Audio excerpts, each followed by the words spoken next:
எல்லோருடைய வாழ்க்கையும் 2 பகுதிகளாக பிரிக்கலாம். ஒரு பக்கம் சந்தோஷம், வெற்றி, மேன்மைன்னு சொல்லி சுமூகமாக இருந்த வாழ்க்கை முறை.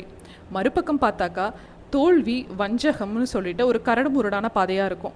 அப்படி வள்ளல் பாரியோடைய வாழ்க்கையின் 2 பகுதிகளை தான் இந்த வீடியோவில் நம்ம பார்க்க போகிறோம். தற்பொழுது சிவகங்கை மாவட்டத்தில் உள்ள பிரான் மலைன்றது சங்க காலத்தில் பரம்பு மலைன்னு அழைக்கப்பட்டிருக்கு. இந்த பரம்பு மலையை தலைநகரமாக கொண்டு ஆட்சி பண்ணிட்டு வந்தவர் தான் வேல்பாரி அவர்கள். இவருடைய பேர் சொன்ன உடனே முல்லைக்கு தேர் கொடுத்த பாரி, கடியேழு வள்ளல்களில் ஒருவரான பாரி அப்படின்றது நம்ம நிறைய பேருக்கு தெரிஞ்சிருக்கும். அதையும் தாண்டி நம்ம எல்லாருக்குமே பாரியோடைய ஒரு முக்கியமான பாடல் ஞாபகத்துக்கு வரும். பாரி பாரி என்று பல எய்தி ஒருவர் புகழ்வார் சென்னா புலவர், பாரி ஒருவரும் அல்லன் மாரியும் உண்டு ஈண்ட உலக புறப்புதுவே அப்படின்ற கபிலர் எழுதிய பாடல் நம்ம எல்லாருக்குமே ஞாபகம் இருக்கும். இப்படி புகழ்பெற்ற பாரிக்கு 2 மகள்கள் இருந்தாங்க. ஒருத்தவங்க அங்கவை, இன்னொருத்தவங்க சங்கவை. பாரியை போலவே இந்த 2 மகள்களும் அழகிலும் திறமையிலும் சிறந்து விளங்கினாங்க.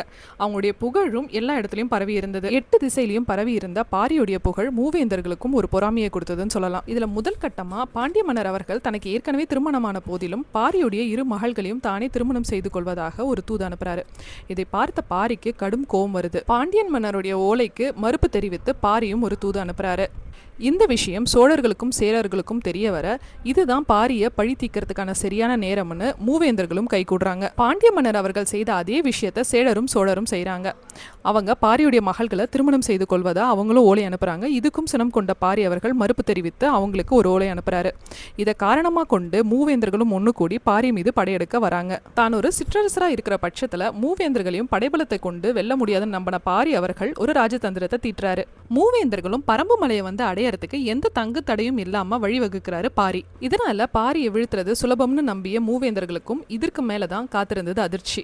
பரம்பு மலையின் அடிவாரத்துல இருந்து மேல் நோக்கி நகர ஆரம்பிச்ச மூவேந்தர்களுடைய படைக்கு எங்கிருந்து வருதுனே தெரியாத அளவுக்கு பாறை கற்கள் மேலிருந்து உருண்டு வந்து விழுது. இந்த பாறை கற்கள்ல இருந்து எஞ்சி பிழைத்த படைகள் மேல் நோக்கி நகரும் பொழுது அம்புகள் சரமாரியா வந்து அவங்கள தாக்குது. பாரியுடைய இந்த ராஜதந்திரத்தை உணர்ந்த மூவேந்தர்களும் கீழே மலை அடிவாரத்தில் இருந்து மலைக்கு செல்லக்கூடிய அனைத்து உணவுப் பொருட்களுக்கும் தடை விதிக்கிறாங்க. அவங்களுடைய யூகம் என்ன அப்படின்னாக்கா, உணவுப் பொருட்கள் பற்றாக்குறையினால பாரியும் அவருடைய படையும் தானாக கீழே இறங்கி வருவாங்கன்றது மூவேந்தர்களுடைய நம்பிக்கையாக இருந்தது. ஆனால் பரம்பு மலையில் கண்ணு கெட்டின தூரத்தில் எல்லாம் தேன் கூடுகளும் சுனைகளும் பலா மரங்களும் கொட்டி கிடந்ததுனால பாரிக்கும் அவருடைய படைக்கும் உணவுக்கு எந்த பஞ்சமும் இல்லாமல் போனது. பல காலங்களாக காத்துக்கிட்டு இருந்த மூவேந்தர்களுக்கும் ஏமாற்றமாக இருந்தது. ஒரு நாள் கபிலரிடமிருந்து ஒரு ஓலை மூவேந்தர்களுக்கு தரப்பட்டது. அதில் என்ன குறிப்பு இருந்தது அப்படின்னு பார்த்தாக்கா, பாரியும் அவருடைய படையும் உணவுக்கு எந்த பஞ்சமும் இல்லாமல் இங்கே செழிப்பாக இருக்காங்க.